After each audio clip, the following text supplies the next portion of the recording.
پانچ مسلمانوں پر 5 چیزیں فرض ہیں، سنیں حضرت مفتی سلمان ازہری صاحب سے۔ ہر مسلمان کے لیے فرض ہے، اپنی بھی کرے اور دوسرے کی بھی کرے۔ یہ ہیومن رائٹس کا سب سے جیتا جاگتا ثبوت میں آپ کو دے رہا ہوں۔ 5 چیزیں کیا ہیں؟ توجہ سے سنیں۔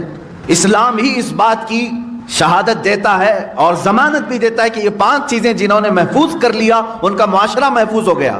نمبر 1، ہر ایک کو اپنے جان کی حفاظت کرنی ہے، دوسرے کی جان کی حفاظت کرنی ہے۔ یہ سب سے بڑا حق ہے، اسلام نے دیا ہے۔ تمہیں اپنی جان کی حفاظت کرنی ہے اور دوسرے کے جان کی حفاظت کرنی ہے، پہلی چیز۔ دوسری چیز ہے تمہیں اپنے مال کی حفاظت کرنی ہے اور دوسرے کے مال کی حفاظت کرنی ہے۔ جہاں تمہیں اپنا مال دیکھنا ہے ویسی دوسرے کا مال۔ اس میں کوئی خرابی نہیں آئے گی اگر یہ 5 چیزوں پر کوئی کاربند ہو گیا۔ توجہ سنیں۔ اور پھر اپنی عزت کی حفاظت کرنی ہے اور دوسرے کی عزت کی حفاظت کرنی ہے۔ ایسا نہیں کہ تم بے آبرو ہو کر کے باہر گھومو گے۔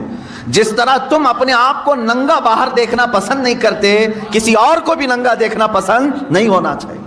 تم اپنے متعلق بھی عزت کی حفاظت کرو اور دوسرے کی بھی عزت کی حفاظت کرو۔ لوگ اپنے سطر کی تو حفاظت کر لے جاتے ہیں، دوسروں کے سطر دیکھنے کی کوشش کرتے ہیں۔ اسلام نہیں ہے۔ جان کی حفاظت اپنی اور دوسرے کی، مال کی حفاظت اپنی اور دوسرے کی، عزت کی حفاظت اپنی اور دوسرے کی۔ 3 چیزیں ہو گئی۔ چوتھی چیز اللہ کے حبیب صلی اللہ تعالی علیہ وسلم کی حدیثوں سے ہے، اپنے نسب کی حفاظت کرو اور دوسرے کے نسب کی حفاظت کرو۔ نسب کی حفاظت یہ بہت ضروری چیز ہے۔ نسب کی حفاظت کا مطلب کیا ہے؟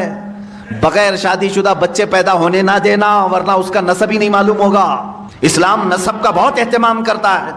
آج یورپ میں جا کر کے پوچھو تو ان کا نسب ہی نہیں معلوم ہے، ان کا باپ کون تھا معلوم ہی نہیں ہے، کیونکہ شادی کیا ہی نہیں۔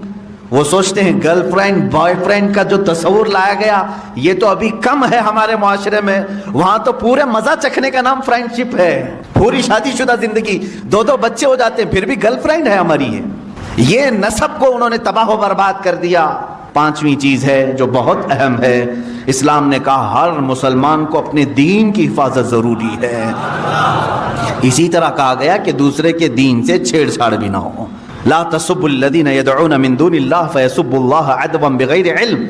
اللہ قرآن میں فرماتا ہے تم دوسروں کے خداؤں کو گالی نہ دو جو اللہ کے علاوہ دوسروں کی پوجا کرتے ہیں، ہاں بغیر علم کہ وہ پھر اللہ کو گالی دیں گے۔ تو یہاں دین کی حفاظت بھی ہمارے لیے ضروری۔ یہ 5 چیزوں کی آپ حفاظت کر لے جاؤ، معاشرہ کبھی ڈس بیلنس نہیں ہوگا، نظام برقرار رہے گا۔